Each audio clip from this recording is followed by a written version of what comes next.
My name is Clara, and I am 36 years old. I am a master archivist, paleographer, and rare manuscript conservator. I spend my days in a sterile, climate-controlled laboratory using multispectral imaging, radiocarbon dating, and chemical ink analysis to restore and authenticate some of the rarest written works in human history. I can look at a piece of vellum under an electron microscope and tell you the exact region of Europe the animal came from in the 14th century. I can analyze the iron gall ink composition to detect if a signature was penned 400 years ago or 4 days ago. In my profession, history leaves an indelible chemical fingerprint, and I am paid by museums and elite auction houses to ensure that the counterfeit never passes for the truth. But I never imagined that the most destructive forgery in my life was the marriage contract I had signed with the man I trusted most. 3 years ago, my grandfather, a renowned historian, passed away and left me his private collection, which included a legendary, pristine 1610 first edition printing of Galileo, Galilee's Sidereus Nuncius. It was a historical masterpiece worth a mid-seven-figure sum, but to me, it was the soul of my grandfather's life's work. My husband, Arthur, was an antiquities dealer whose high-end gallery had quietly fallen into millions of dollars of debt due to reckless offshore speculations. My former lab partner and closest colleague, Julian, was a brilliant but deeply envious conservator who had always resented my independent success and reputation in the international archival community. I mistakenly believed that Arthur's sudden weight loss and late-night anxiety were simply the results of a volatile art market, and I thought Julian's sudden willingness to help me catalog my grandfather's vast estate was an act of genuine professional camaraderie. In reality, they were treating my most sacred family heirloom like a golden ticket to liquidate their compounding failures. It happened on a stormy Tuesday afternoon. I was supposed to be in Boston, attending an international symposium on manuscript preservation, but a severe nor'easter caused the venue to lose power, forcing the committee to cancel the remaining panels early. I caught the first available train back, arriving at my suburban home nearly 8 hours ahead of schedule. The house was completely dark from the outside, save for the ultraviolet lights emanating from the reinforced basement glass where my private conservation lab was located. I slipped inside through the mudroom, the driving rain masking the sound of my footsteps. As I approached the heavy steel door of my laboratory, I noticed the biometric security lock had been bypassed using a specialized developer override key, a tool only a master conservator like Julian would possess. I paused in the darkened corridor, my heart hammering against my ribs as I peered through the narrow, reinforced glass viewing pane. Arthur and Julian were standing under the intense purple glow of my multispectral imaging arc, surrounded by chemical solvents, vintage rag paper, and the open vault that held my grandfather's priceless Galileo text. I pulled out my phone, switched it to absolute silence, and activated the high-definition video and audio recording stream, positioning the lens perfectly through the glass to capture every movement and word. Julian was carefully lifting an unbound, beautifully aged leather spine from a chemical bath, while Arthur held the original 1610 manuscript in his gloved hands. "The synthetic ink aging process is complete," Julian whispered, his voice dripping with a tense, manic excitement. "The oak gall composition matches the control sample perfectly under standard UV light. Once I bind these simulated pages into the original distressed leather casing, no standard museum inspector will ever know the original text has been extracted. The replica will sit in her home display completely undisturbed." Arthur let out a low, shaky breath, carefully placing the genuine pages into a custom, velvet-lined transport case. "And the private collector in Tokyo?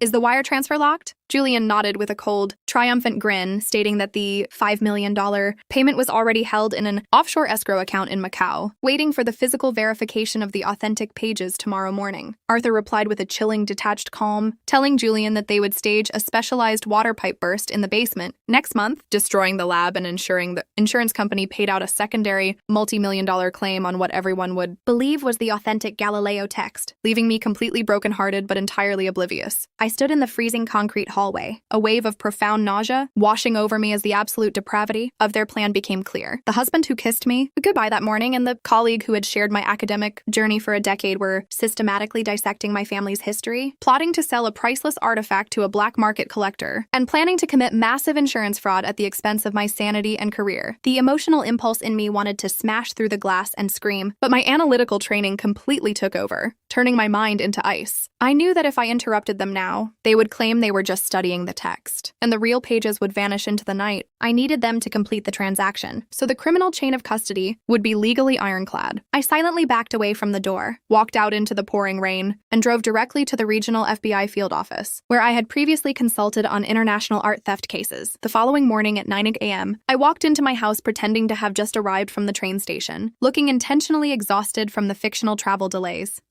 Arthur was sitting at the breakfast table, reading the newspaper and sipping coffee as if he were the most innocent man alive. He greeted me with a theatrical display of relief, kissing my cheek and asking how the Boston Symposium went. I looked him directly in the eyes, noting the microscopic tremor in his hand as he set his coffee cup down. I dropped my luggage by the stairs, walked into the living room, and invited Arthur to sit down, mentioning that I had received a highly unusual notification from our family trust's legal team regarding an international wire transfer originating from Macau. Arthur's face instantly drained of color, his posture freezing as he tried to maintain his smooth, aristocratic composure, stammering that it must be an administrative error from his art gallery's international clients. Julian, who had suddenly walked through the front door under the pretense of delivering some archival supplies, stopped dead in his tracks when he saw the cold expression on my face. He tried to laugh it off, suggesting that I was letting the stress of the symposium get to my head. I pulled out my tablet, opened the live video file from the previous night, and pressed play. The basement laboratory filled the living room speakers as Julian's recorded. Voice echoed clearly. The replica will sit in her home display. The $5 million payment is already held in an offshore escrow account. Arthur's smooth demeanor completely shattered, replaced by a desperate, aggressive panic as he realized his entire life was imploding. He lunged across the coffee table to grab the tablet, shouting that it didn't matter what I recorded because the real Galileo manuscript was already gone, out of my reach, and there was nothing the legal system could do to prove it. Without the physical text, I stepped back, completely unbothered, and explained a fundamental rule of manuscript conservation that they had completely overlooked in their arrogance.